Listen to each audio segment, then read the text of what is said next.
우리 고백하십시다. 주는 그리스도시요 살아계신 하나님의 아들이십니다. 오늘 마태복음 16장 13절에서 20절의 말씀을 가지고 하나님이 원하시는 신앙 고백이라는 제목으로 말씀을 드립니다. 어떤 사람은 작심삼일은 잘하는데 그런데 결심하고 결단해도 잘 안 됩니다. 여러분 신앙생활 할 때 은혜 받아야 됩니다. 하나님이 함께 그러나 하셔야 돼요. 우리 인간의 노력과 방법은 한계가 있다는 것을 인간의 한계성을 빨리 인정해야 됩니다. 나약하고 어지러기 약해서 아무리 노력해도 안 된다는 부정적인 생각 많잖아요. 근데 아닙니다. 나약하고 어지러기 약해서 아무리 노력해도 안 된다는 부정적인 생각 가지면 안 된다는 겁니다. 인간의 한계를 인정할 때 우리는 고백을 바르게 할 수 있습니다. 나는 어쩔 수 없구나. 나에게 내가 알지 못했던 숨겨져 있는 심각한 영적 문제가 많구나. 나에게 굉장히 고질적이고 심각한 예틀이 많이 남아 있구나. 그래서 나는 하나님의 은혜가 필요하고 그래서 나에게는 그리스도가 필요하구나. 그래서 예수님은 그리스도가 되셔야만 되는구나. 이런 고백을 할 수밖에 없어야 됩니다. 오늘 여러분들이 말씀을 통해서 하나님이 원하시는 신앙 고백 가운데 들어갈 수 있게 되시기를 그리스도이신 예수님의 이름으로 축원합니다. 첫째로 틀린 신앙 고백입니다. 신앙 고백을 틀리게 하면 그 사람의 목적과 동기와 방향이 다 틀려집니다. 여러분, 그래서 하나님이 원하시는 신앙 고백하는 것이 굉장히 중요하지요. 그래서 여러분들이 예배 시작하기 전에 언제든지 주는 그리스도시요 살아계신 하나님의 아들이십니다라고 고백하는 것입니다. 예수님은 우리를 부르실 때 우리의 열심, 우리의 최선의 노력, 우리의 방법, 우리의 바른 삶, 인간의 의, 내가 얼마나 공부를 많이 했냐, 얼마나 성실하게 정직하게 살았느냐, 네 능력이 무엇이냐, 이런 것을 전혀 요구하지 않습니다. 예수님이 우리에게 원하시는 것은 나를 누구로 아느냐, 이 신앙 고백인데 신앙 고백이 바르면 그때부터 그 사람의 신앙관이 바르게 됩니다. 신앙 고백이 바르다는 말은 기도 제목이 바르다는 것입니다. 신앙 고백이 바르다는 말은 하나님과 가장 중요한 것이 통한다는 것입니다. 신앙 고백이 바르다는 말은 우리 삶의 목적과 동기와 목표가 하나님과 같아진다는 것입니다. 그렇게 되면 기도 응답 받으려고 몸부림치는 것이 아니고 이미 응답의 자리에 들어와 있는 것입니다. 성경에 보면 틀린 신앙 고백하는 경우가 많습니다. 예수님께서 많은 사람들 앞에서 질문합니다. 수많은 사람들이 나를 따라다니는데 지금 보면 수많은 사람들이 교회를 다니는데 이 사람들이 왜 교회를 다니냐? 예수 믿는 목적이 뭐냐? 예수님을 누구라고 알고 신앙생활하고 있느냐? 이걸 질문한 것입니다. 아니나 다를까 예수님을 틀리게 알고 있었습니다. 예수님을 세례 요한이나 엘리야나 예레미야나 선지자 중에 하나를 알고 있다고 마태복음 16장 13절에서 14절에 말씀하고 있습니다. 아니나 다를까 기독교 계통의 SNS를 보니까 거의 99.99% 이상이 마태복음 16장 13절에서 14절에 신앙 고백을 하고 있었습니다. 신앙 고백이 틀리면 예수님을 틀리게 알고 있다. 이 말은 예수님과 다른 신앙 고백을 하고 있다, 예수님과 다른 삶을 살고 있다는 말입니다. 열왕기상 19장에 엘리야라는 선지자가 있는데 이 엘리야가 잠깐 동안 신앙 고백을 틀리게 했습니다. 내가 만군의 하나님 여호와를 위하여 열심히 유별납니다. 그러니까 내가 이렇게 열심히 주님을 섬겼는데 이제는 다 도망가고 나 혼자 남았습니다. 나만 남았다고 얘기하는데 이런 경우가 많습니다. 신앙생활을 어떻게 할 것입니까? 물어보면 내가 열심히 믿겠다고 합니다. 열심히 신앙생활을 하겠다고 합니다. 열심히 기도하겠다고 합니다. 성경 공부 잘하겠다고 합니다. 예배에 빠지지 않고 참석하고 열심히 교회에 헌신하겠다고 합니다. 어떤 사람은 내가 없으면 니들 교회가 잘 돌아가나 봐라, 독불장군식으로 자기 없으면 교회가 안 돌아간다는 사람도 있는데 그게 틀린 신앙 고백입니다. 하나님은 엘리야에게 이것을 깨닫게 하신 것입니다. 그래서 엘리야가 깨달은 것이 뭐냐? 나 혼자 있다고 생각했는데 사실은 바알에게 무릎 꿇지 않은 7,000명 제자가 있구나.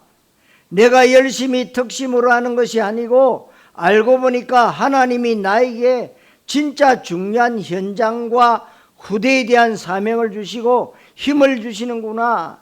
40주야를 달려가도 피곤치 않는 힘을 하나님께서 주시는구나. 이거 깨달은 것입니다. 마가복음 10장 20절에 어떤 사람이 신앙생활을 잘하고 있다고 자부심을 가지고 있었습니다. 그래서 예수님이 나를 따라오려거든 영생을 얻으려면 계명을 지켜라 그랬어요. 이 청년이 예수님에게 말도 안 되는 질문을 하는데 마가복음 10장 17절에 주여 내가 무슨 선한 일을 해야만 영생을 얻겠습니까? 그랬어요. 이 사람은 뭔가 굉장한 일을 해야만 영생을 얻는다고 생각합니다. 그래서 여러분들이 잘 보면은 천주교는요 이런 식이에요.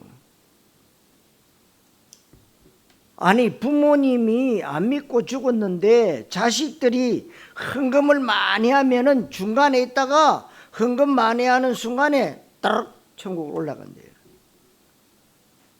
아니면 뭐라고 그러느냐, 자손들이 정말 좋은 일 많이 하면 중간에 있다가 딱 올라간대요, 천국으로. 그런 식입니다. 이 청년도 마찬가지요. 내가 선한 일을 많이 하면 영생 얻는다고 생각하는데 아닙니다. 그래서 예수님이 계명을 지키라고 하니까 이 친구가 그것은 어렸을 때부터 다 지켰다. 내가 얼마나 성경대로 잘하고 애를 쓰고 얼마나 말씀 실천하려고 노력했는데 나는 부족하지 않다. 이것이 이 청년의 신앙 고백인데 굉장히 틀린 것이죠. 예수님 말씀 듣고 이 청년은 떠나갔습니다. 그렇게 신앙생활 잘했다고 자부심을 가지고 자기는 성경대로 살았다고 자신감을 가지고 있었는데 예수님이 진짜 중요한 얘기를 하니까 결국에 예수님을 떠나갔습니다.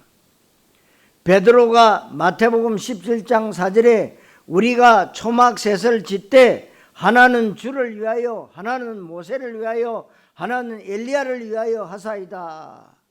초막셋을 짓겠다고 신앙 고백했는데 절대로 그럴 필요가 없습니다.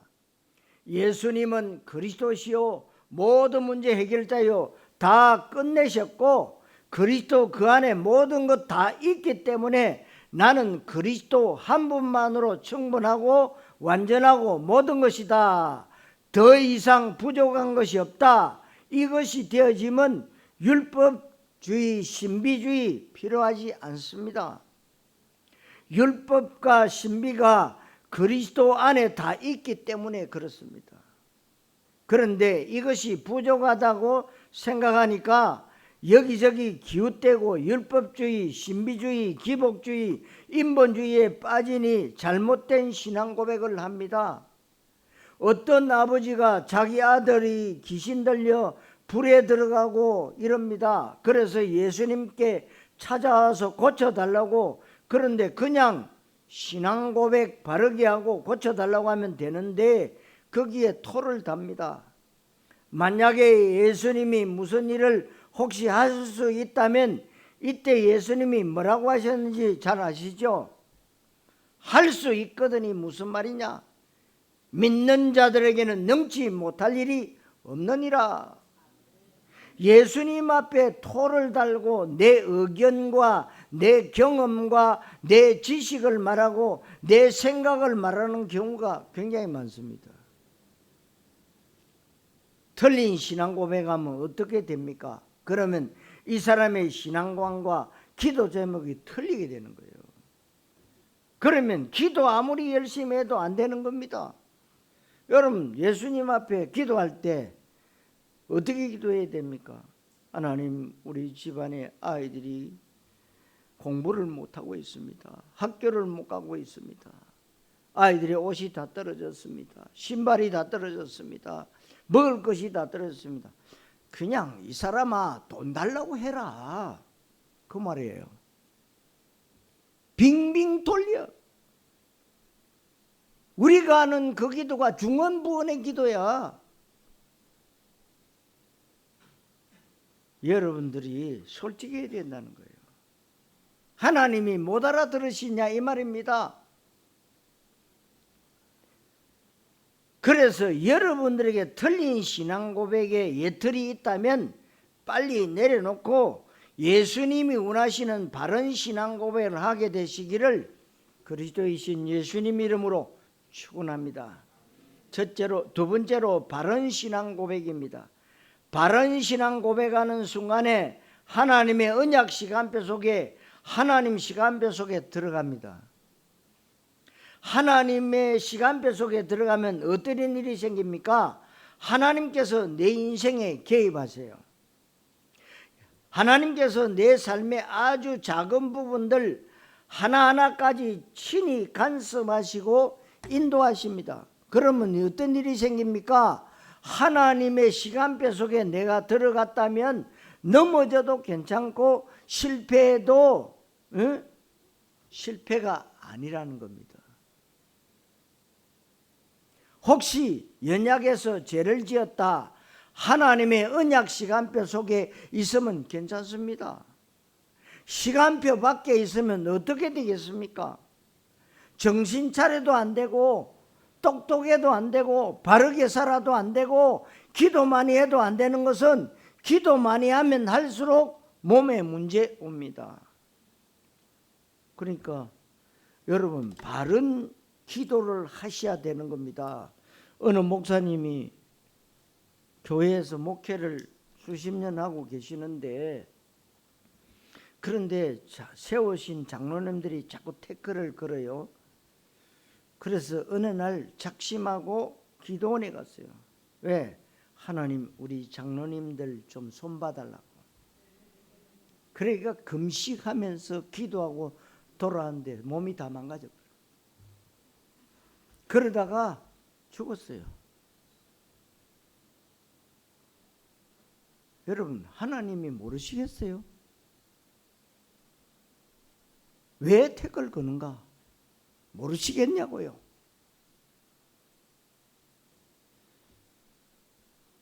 우리가 틀린 기도할 때 너무 많습니다.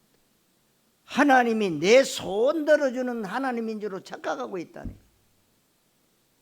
그래서 여러분들은 간단해요.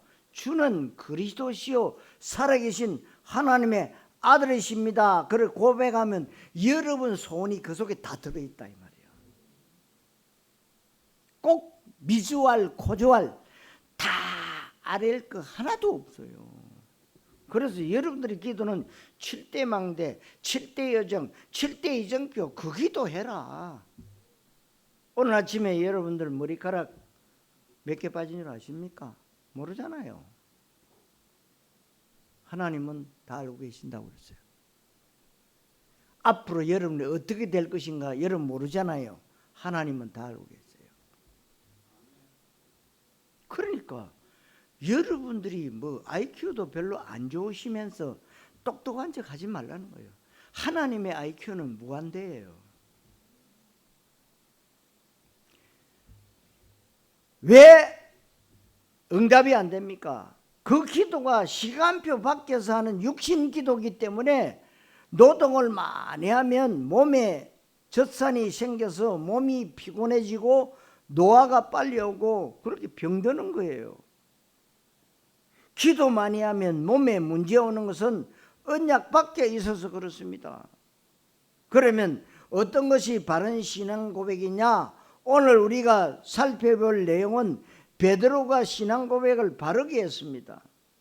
많은 사람들이 예수님 따라다니는 목적과 동기가 다른데 베드로가 바르게 신앙 고백한 것입니다. 예수님은 바로 그리스도시요 살아계신 하나님의 아들이시나이다. 이 신앙 고백을 예수님께서는 지금도 원하고 계신다 그 말입니다. 예수 믿는 사람이 예수님이 이 땅에 왜 왔는지, 예수님이 어떤 분인지, 예수님이 이 땅에 오셔서 어떤 일을 하셨는지, 예수가 십자가에 죽으시고 부활하셨는지, 그 예수 믿는 나에게 어떤 일이 일어났는지 이것을 바르게 알아야 되는 것입니다. 누가복음 5장 5절에 보니까 예수님이 갈릴리 호수에 고기 잡는 베드로에게 찾아오셨습니다. 밤새 고기를 못 잡았고 새벽이 됐습니다. 이때 예수님이 베드로에게 깊은 데로 가서 그물을 내려 고기를 잡으라. 여기에 베드로의 자존심을 확 상하게 하는 얘기입니다. 왜냐하면 베드로는 갈릴리 바다에 잔뼈가 굵은 사람이고 어부 전문가입니다. 그렇다면 지금 밤이 새고 아침이 되었을 때 어부 상식에 의하면 고기가 얕은 곳으로 풀 속으로 움직인다는 거예요.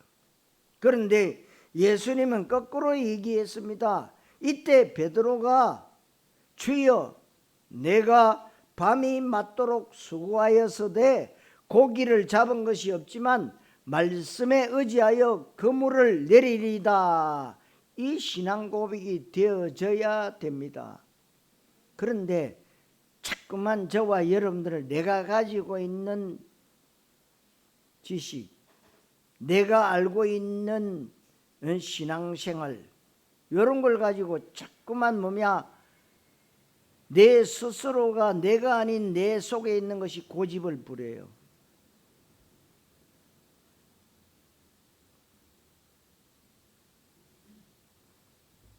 그러니까 우리의 경험과 내 열심과 노력과 방법 중요해요. 그러나 내 영적 문제 해결하지 못하고 사단을 무릎 꿇게 할 수 없다는 거예요. 그래서 우리는 신앙 고백을 바르게 해야 됩니다. 말씀에 의지하여 말씀이 맞다면 맞는 줄 알고 말씀이 가라면 가고 그게 쉬운 것 같지만 여러분들이요 말씀이 가라 그러면 가는 게 맞지만 못 가요. 안 가요. 말씀이 서라면 서고 서고 싶어도 설 수가 없어요. 여러분들이 말씀에 의지하라는 신앙 고백을 여러분들이 그래서 올바르게 하시라는 거예요. 다니엘 3장 17절 18절에 다니엘의 세 친구가 풀무불에 들어가야 되는데 들어가면서 신앙 고백을 올바르게 했습니다. 우리 여호와께서 이 극렬히 타는 풀무불 가운데 건져내시려니와 그리 아니하실지라도 우리는 왕이 세운 신상에게 절하지 아니할 줄을 아옵소서. 내 생각을 내려놓은 것입니다.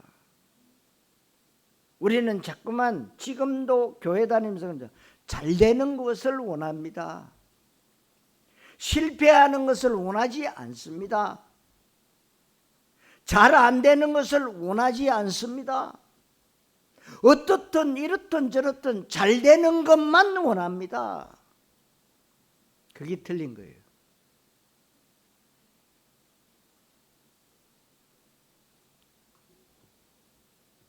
여러분, 이 새 친구가 내 생각은 풀무불에서 건져내면 좋겠다. 그런데 그것은 내 생각이지 하나님의 뜻이 다른 것에 있다면 괜찮다는 얘기잖아요. 이런 고백 정말 저와 여러분들이 생각해 볼 문제입니다. 과연 내가 풀무불 앞에 섰을 때에 어떻게 할 것이냐. 사무엘상 17장 45절에 우리가 잘 아는 골리앗 앞에 섰는데 다윗은 거기에서 골리앗과 용감히 싸운 게 아닙니다. 이런 때 열심히 싸워서 될 일이 아니에요. 게임이 안 됩니다. 골리앗과 열심히 싸우는 것이 아닙니다. 다윗은 골리앗 앞에 담대하게 너는 칼과 창과 단창으로 내게 나오거니와 나는 네가 모여가는 만군의 이스라엘 군대 하나님의 이름으로 내게 나아가노라. 이게 신앙 고백입니다. 여러분, 틀린 신앙 고백은 어떤 겁니까? 내가 돌 던진 데는 너는 하나리면 간다. 맛 좀 봐라. 이럴 거 아닙니까? 그런데 다윗은요, 네가 모여가는 만군의 여호와의 이름으로, 여러분, 하나님께만 영광이 되어야 돼요. 다윗은 요만큼도 나의 의를 드러내지 않았다는 거예요. 우리는 왜 섭석 귀신이 들어오는 줄 아십니까? 나를 안 알아주면 섭석 귀신 들어와요. 이게 뭐 이래? 내가 얼마나 잘난 사람인데 안 알아줘? 그러면서 철새처럼 여기 갔다 저기 갔다. 우리가 어떻게 세상을 맞서 싸우겠습니까? 내 한 몸 지탱하기도 힘든데 그래서 신앙 고백이 중요합니다. 이 신앙 고백을 하는 다윗은 하나님이 망신 주시겠습니까? 수많은 사람들 앞에, 블레셋 앞에, 살아계신 하나님 앞에 신앙 고백하는 다윗을 망신 주겠냐는 말입니다. 신앙 고백을 바르게 한다는 말은 하나님이 원하시는 가치관을 갖는다는 것입니다. 하나님이 원하시는 신앙의 색깔을 갖는다는 것이고, 이렇게 되면 하나님이 원하시는 기도 제목과 인생의 목적을 붙잡을 수가 있습니다. 삶의 이유가 하나님과 딱 맞습니다. 여러분, 이렇게 될 때 하나님께서 그 사람의 삶 가운데 개입하시고 인도하시고 역사하시는 것입니다. 내 삶은 그야말로 형편없고 보잘것없고 연약하고 그야말로 무가치한 인생을 살 수밖에 없는데, 하나님이 내 삶에 개입하시는 순간에 내가 이 땅에 살아가면서 하나님의 영역 속에 들어갑니다. 내 자원은 밥 먹고 살기도 힘든 것이 내 자원입니다. 그런데 그리스도의 자원을 활용할 수가 있습니다. 내 수준은 그야말로 남들이 알아주지 않는 별 볼 일 없는 수준인데 그리스도 수준이 될 수 있다고 성경은 정확하게 베드로전서 2장 9절에 그리고 출애굽기 4장 16절에 말씀하고 있습니다. 네가 하나님같이 될 것이다. 너는 왕같은 제사장이다. 그리스도적 삶을 살 수 있을 것이다.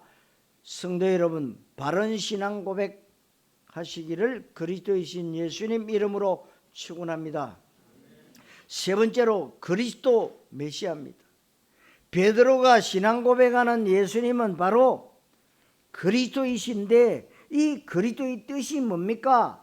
인생의 가장 중요한 단어, 인간에게 가장 수준 높은 단어, 이건 모르면 그 어느 누구도 성공된 인생을 살 수가 절대로 없다.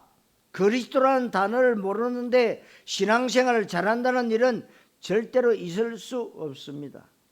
그리스도라고 하는 단어를 모르는데 인생을 의미 있게 살기 원한다? 절대로 불가능합니다. 왜 그리스도가 중요하냐? 그리스도가 헬라어인데 그리스도 말인데 기름 부음 받은 자라는 뜻입니다. 히브리어로 메시아라는 단어와 같은 단어입니다. 구약 시대는 왕과 선지자, 제사장 이 세 직분은 임직식 할 때 머리에 기름을 부었습니다. 그렇다면 예수님은 그리스도이십니다. 이 말은 예수님은 참된 선지자요, 참된 제사장이요, 참왕이시라는 말씀입니다. 그 말은 예수님은 하나님 떠나서 생긴 사망과 지옥의 문제를 해결하신 참된 선지자이시다. 죄와 저주로 인해서 생긴 그 문제를 해결하신 참 제사장이시다. 예수님은 우리 인간을 완전 노예로 살고 지옥으로 끌고 가는 마귀를 영원히 멸하신 만왕의 왕이시라는 뜻입니다. 아멘. 그래서 예수님은 요한복음 14장 6절에 하나님 떠난 사람에게 하나님 만난 길을 여셨습니다. 내가 곧 길이요 진리요 생명이다. 나로 말미암지 않고는 아버지께로 올 자가 아무도 없다. 마가복음 10장 45절에는 우리의 죄 문제들 대신 담당하셨다. 여러분, 예수님이 우리의 죄를 다 담당하셨다. 요한일 3장 8절에는 마귀를 멸하셨다고 했어요. 하나님이 아들이 이 땅에 오신 것은 마귀의 일을 멸하려 하심이라. 그래서 예수님이 참 선지자, 참 제사장, 대속물로 오신 그분, 그래서 참된 왕 그리스도가 되셔야만 우리의 영적 문제, 근본 문제가 해결되고 우리가 구원받고 하나님은 만날 수가 있는 것입니다. 예수님이 세례 요한에 이르려면 제 문제 해결 안 됩니다. 예수님이 예레미야나 엘리야 같은 일을 하면 절대로 마귀를 이길 수가 없습니다. 예수님이 만약에 선지자 중에 하나의 일만 하셨다면 우리는 구원받을 수가 없습니다. 이 예수님이 십자가에서 다 이루었다고 요한복음 19장 30절에 선포했잖아요. 다 이루었다. 로마서 8장 32절에서는 아들과 함께 모든 것을 우리에게 주셨다 그랬어요. 하나님께서. 골로새서 2장 3절에는 그리스도 그 안에는 지혜와 지식의 모든 보화가 감춰져 있다. 그렇다면 예수님이 그리스도이시다는 말은 예수님만이 구원자이시다 그 말씀이에요. 예수님만이 우리의 영적 문제 해결하시는 그리스도이십니다. 예수님만이 마귀의 권세를 꺾으시고 지옥 배경을 무너뜨리고 사단을 내 발 앞에 무릎 꿇게 하는 그리스도이십니다. 이 고백입니다. 아멘. 이 고백을 여러분들이 시시때때로 기도할 때 해야 됩니다. 우리는 주문을 외우거나 경전을 외우는 반복적으로 그냥 외워서 얘기하는 게 아닙니다. 성도 여러분, 예수는 그리스도, 모든 삶의 영역들 가운데 언제든지 성취되어지는 하나님의 최고의 약속이심을 믿으시기를 주님의 이름으로 축원합니다. 자, 결론, 주님의 약속입니다. 예수 그리스도를 고백하는 베드로에게 예수님께서 약속하셨습니다. 오늘 신앙 고백하는 여러분들에게 하나님은 신앙 고백대로 역사하실 것이고 약속을 지키실 것입니다. 뭐라고 약속했느냐? 17절에 보니까 하늘의 복을 주실 것이다. 하늘의 복이라는 것은 땅의 복도 있다는 것입니다. 땅의 복이 필요해요. 그런데 땅의 복에 대해서 하나님은 책임져 주지 않는 것은 땅의 복은 열심히 바르게 살면 되고 최선을 다해서 땀 흘리고 노력하면 됩니다.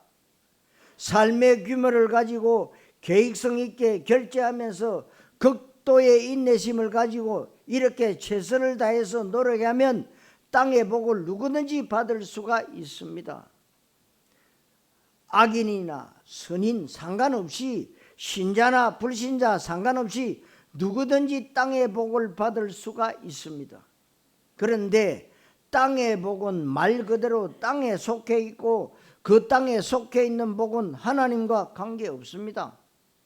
하나님께서 그 복을 지켜주거나 책임져 줄 이유는 전혀 없습니다.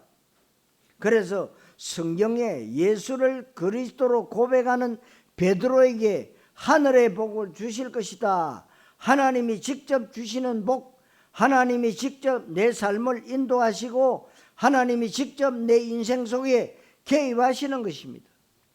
그러면서 이 반석 위에 내 교회를 세울 것이다. 이 반석은 베드로의 신앙 고백을 말합니다. 예수가 그리스도라는 신앙 고백의 반석 위에 주님이 주님의 교회를 세우시는 것입니다. 그러면 우리 인생의 집도 세우고 자녀들도 세우고 가정도 세우고 사업과 내 학업과 내 미래 비전을 세워야 되지 않습니까? 그런데 반석이 아닌데 세계 최고의 빌딩 주인이 될 수 있고 세계 최고의 과학자가 될 수 있고 부자가 될 수 있고 훌륭한 사람이 될 수 있지만 그런데 반석이 아닙니다. 반석이 아니면 어떻게 됩니까? 반드시 찾아오는 어느 날의 시간표가 있습니다. 비가 오고 바람이 불고 창수가 오는 날 온다고 마태복음 7장 21절 이하에 나와 있는데 그러면 어떻게 됩니까? 무너지는데 무너짐이 심하다고 했습니다. 왜 무너집니까? 반석이 아니니까요. 모래 위에 집과 같으니까 하나님이 안 지켜주니까 하나님이 지킬 이유가 없으니까 무너지는 것입니다. 그래서 모든 것들을 예수가 그리스도라고 하는 신앙 고백이 반석 위에 세울 수 있어야 됩니다. 아무리 비바람 창수가 몰아쳐도 하나님이 지켜주시는데 하나님이 지켜주실 언약이 이유가 있는 것입니다. 다른 것은 이유가 되지 않습니다. 착하고 바르게 산다, 모범적으로 산다, 성실하게 산다, 하나님은 그 사람을 지켜줄 이유가 전혀 없습니다. 모범적으로 살아도 교통사고 피할 수가 없습니다. 그러면 18절에 음부의 권세가 이기지 못하리라. 누구 얘기입니까? 똑똑한 사람 아닙니다. 음부의 권세, 사단을 무릎 꿇게 해야 되고 사단을 무력화시켜야 되고 사단을 완전 결박 잔멸해야 됩니다. 어떻게 해야 됩니까? 예수는 그리스도라야만 되지 예수가 종교가 되면 안 됩니다. 우리의 믿음이 종교 믿음이 되면 안 된다는 것입니다. 우리의 믿음이 그냥 열심히 믿는 진실된 믿음 아닙니다. 예수를 그리스도로 신앙 고백하는 믿음이 되어야 될 줄 믿습니다. 이때 천국 열쇠를 주시겠다 19절에 말씀하고 있습니다. 여러분, 천국 열쇠는 말 그대로 천국의 문을 여는 열쇠인데 열쇠가 구멍이 맞아야 됩니다. 열쇠가 틀리면 열심히 키를 돌려도 안 됩니다. 열쇠가 다른데 착하다고 간절히 정성껏 진실되고 아무리 모범적인 사람, 아무리 똑똑한 사람도 안 됩니다. 모자라는 사람도, 혹시 연약해서 죄지은 사람도, 혹시 내가 별 볼 일 없는 인생을 산다고 할지라도 맞는 키를 가지고 있으면 열쇠를 열 수가 있습니다. 맞는 키 이름이 뭡니까? 예수는 그리스도 신앙 고백입니다. 별것 아닌 것 얘기 같은데 이것을 세계적인 학자들이 모르고 종교 지도자들이 모릅니다, 여러분. 그러면 19절에 너희가 그때부터 땅에서 메고 푸는 것이 하늘에서도 메고 풀릴 것이다. 이게 무슨 말입니까? 우리는 이 땅에서 남들과 똑같이 새끼 밥 먹고 살아갑니다. 우리 삶은 그야말로 보잘것없고 연약합니다. 그런데 우리가 이 땅에 하자는 것, 별거 아닌 것까지도 하나님께서 기억하신 바 된다는 말씀이에요. 그래서 냉수 한 그릇도 결단코 상을 잃지 않을 것이다. 내가 하는 작은 일이 하나님의 뜻, 하나님의 나라에 쓰임받는 위대한 일이 될 수 있고, 그때부터 별거 아닌 것 같았는데 내 인생의 작품이 되기 시작한다는 사실. 그래서 여러분들이 하나님이 원하시는 신앙 고백 다른 게 아닙니다. 예수는 그리스도, 모든 문제 해결자, 그리스도 십자가에서 다 끝내셨고 그리스도 그 안에 모든 것이 다 있고 내가 그 예수 이름을 부르는 하나님의 자녀다. 거기에 내 의견, 내 생각, 내가 말할 필요 없이 그대로 말씀 흐름 따라가시면 됩니다. 아멘. 하나님이 원하시는 신앙 고백, 여러분들의 평생의 응답이 되시고 삶의 이유가 되시기를 그리스도이신 예수님의 이름으로 축원합니다. 기도하겠습니다. 하나님 은혜를 감사드립니다. 우리가 불신자처럼 우상 숭배자나 종교인들처럼 나 기준에, 세상 기준에, 성공 기준에 결심과 결단을 하는 것이 아니라 예수님께서 원하시는 바른 언약적 신앙 고백을 할 수 있는 은혜를 주신 주님을 찬양합니다. 베드로의 신앙 고백과 같이 내가 믿는 예수가 그리스도시요 모든 문제 해결자로 십자가에서 다 이루셨고 그리스도 그 안에 다 있는데 그리스도 되시는 주님이 성령으로 임마누엘로 나와 함께 계심을 믿습니다. 성령으로 함께 계실 때 사도행 1장 8절에 성취되어져서 권능받고 땅끝까지 정인되는 삶을 살게 될 줄 믿습니다. 그리스도이신 예수님의 이름으로 기도드리옵나이다. 아멘.